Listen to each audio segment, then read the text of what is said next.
evening, my nerders, and welcome to Nerder, where we combine history and true crime. Welcome to Psycho Saturday, the day of the week where we look at the biggest crazies in history. Let's start with Leopold II of Belgium, a name synonymous with ambition and atrocity.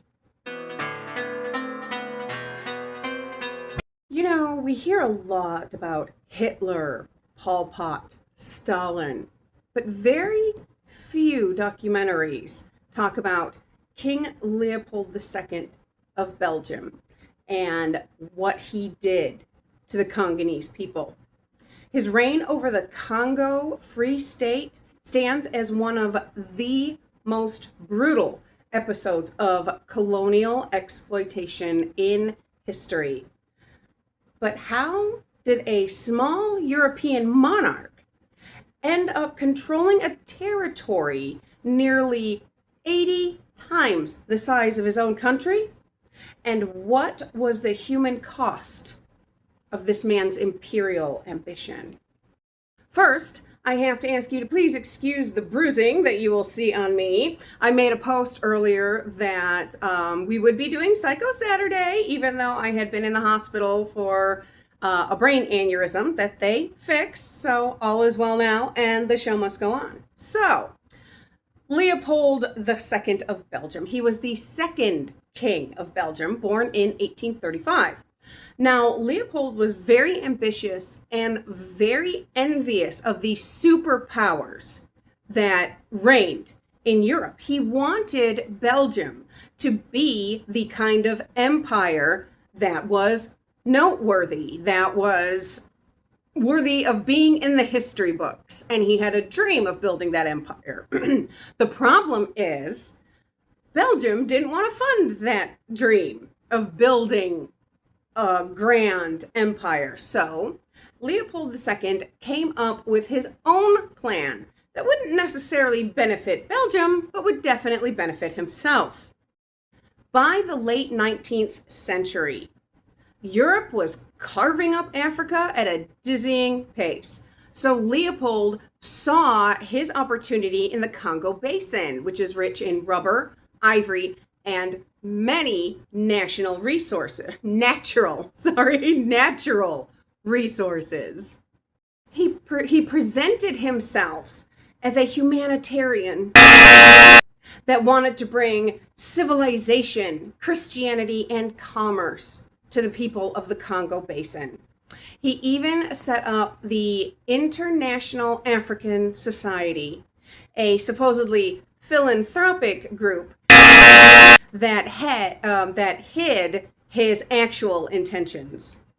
At the 1884-85 Berlin Conference, Leopold pulled off the impossible. He convinced the powers that be that he should have complete reign over the Congo Free State. Not Belgium, him. Now, once in power, Leopold turned the villages into one giant, vast labor camp, giving the villagers near impossible quotas to meet for rubber. Not meeting these quotas ended in punishment, most of which were horrific. The majority of the punishments were the cutting off of the hands or the feet.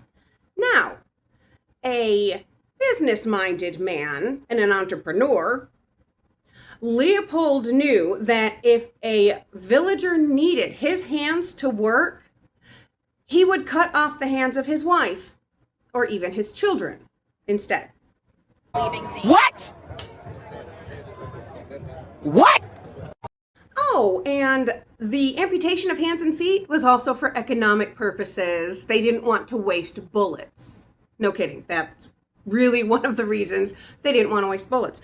They would hold families hostage. Entire communities were wiped out. It is said that millions of Congolese people died under Leopold's rule, and not just from amputation, torture, but from sickness and disease and starvation and terrible living conditions. This wasn't a humanitarian mission. It was a business and an empire built on terror. For years, the atrocities in the Congo Basin were hidden from the people in Europe. But eventually, missionaries, journalists, and whistleblowers began to spread the word of what was happening. One of the most influential voices was a shipping clerk named Edward Morrill. He started to notice that ships would go in, Belgian ships would go into the Congo full of weapons and leave full of ivory and rubber. And he knew something was very, very wrong. Morrill, along with a man named Roger Casement, started a global humanitarian campaign, one of the first of its kind. Under mounting pressure from Europe, Leopold in 1908 was forced to relinquish his control of the Congo Basin to the Belgian government. Now, this does not mean that colonial exploitation did not continue in other forms. King Leopold died in 1908, very unpopular in Belgium and abroad. Statues of him in Belgium have been torn down and vandalized. This just goes to show us that power, unchecked and unregulated, can lead to the most horrific atrocities. The reign of Leopold II is still felt today in the Congo between political upheaval, economic unrest, and cultural trauma. They are still paying for this man's actions.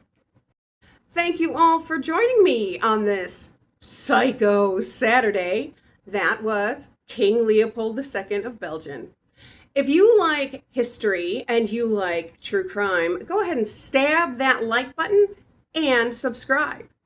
Until next time, my friends, stay nerdy, stay safe.